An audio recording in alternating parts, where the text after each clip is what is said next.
Stenowalebabu welcomes you. Shorthand dictations in male and female voice from all sources like magazines, speeches, and editorials at various speeds up to 120 WPM for various departments like SSC, DSSSB, CRPF, Delhi Police, etc. Please like, share, and subscribe the channel. Thank you. Exercise number 15. Provision of efficient and world-class infrastructure is critical for our growth aspirations. A key issue that bears repetition is the imposition of appropriate user charges necessary to provide adequate returns on investment. Some success has been achieved in areas such as telecom, roads, and ports where appropriate user charges exist. With the tariff rationalization and other bold measures introduced by my colleague, the Minister of Railways, we can expect the railways to serve well the key transportation needs of the country in the years to come. Other areas such as power, urban infrastructure, other transportation, and the like continue to experience great difficulty because of the lack of appropriate user charges. Restoration of financial viability in the power sector remains crucial. The average rate of return for all SEBs is about minus 40% and their combined losses continue to increase. Hence, this is one of the foremost challenges not only in the power sector but also for the fiscal health of the state governments and the overall performance of the economy. In recognition of these severe problems, the Prime Minister held a meeting with State Chief Ministers on March 3, 2001. While broadly agreeing with the desirability of power sector reforms to achieve commercial viability of state electricity boards, the conference placed special emphasis on distribution reforms and elimination of theft of electricity. Subsequently, the high-level empowered group of chief ministers and union ministers has agreed to a one-time settlement scheme in regard to SEB over dues to the central public sector utilities through securitization and issue of tax-free bonds by the respective state governments subject to the achievement of specified performance milestones and full payment of current dues in the future.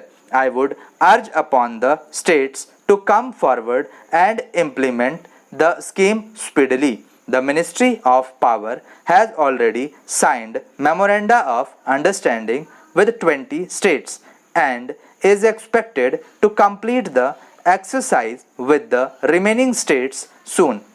To redouble our effort in this direction, APDP is being redesigned as the Accelerated Power Development and Reform Program with an enhanced plan allocation of rupees 3,500 crore for 2002 and 3 up from rupees 1,500 crores this year. Access to the states to the fund will be on the basis of agreed reform programs in the future. I am glad to inform the House that the Prime Minister's National Highway Development Program launched 3 years ago is progressing well. It now promises to achieve a totally new scenario in the road sector. The Golden Quadrilateral will be completed subsequently by December 2013, a year ahead of schedule. The north-south and east-west corridors have a length of 7,300 kilometers, of which 716 kilometers have already been 4-lane. With the assistance of multilateral funding, other borrowings by the National Highway Authority of India with government guarantee and other innovative financing schemes, the funding for this phase will be fully tied up in 2002-3.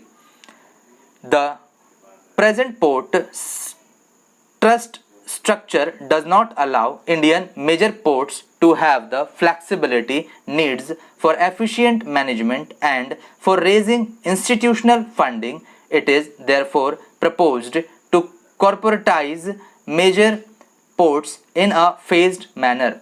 Private sector investments have been facilitated and 17 projects worth more than rupees 4,500 crore have already been approved and another 8 projects worth more than rupees 3,200 crore are under consideration. With corporatization of the existing ports and new private sector ports coming up, the regulatory structure will be strengthened. The government has already announced its decision to upgrade the international airports at Delhi, Mumbai, Chennai and Kolkata to the standards of world-class airports by inducting private sector management and investment through long-term leasing system. Modalities for inviting offers have been finalized and the leasing process will be completed in 2002-3.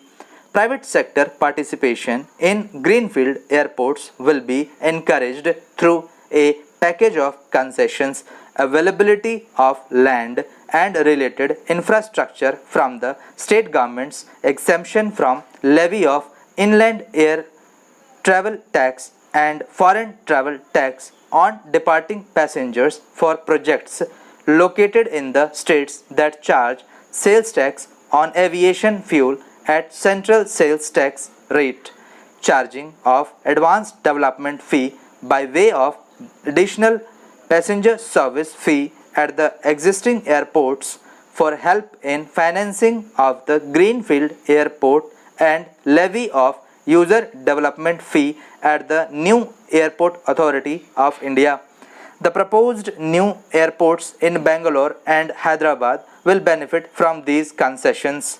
The 2001 census shows that the urban population in India is now about 285 million, greater than the total population of the United States.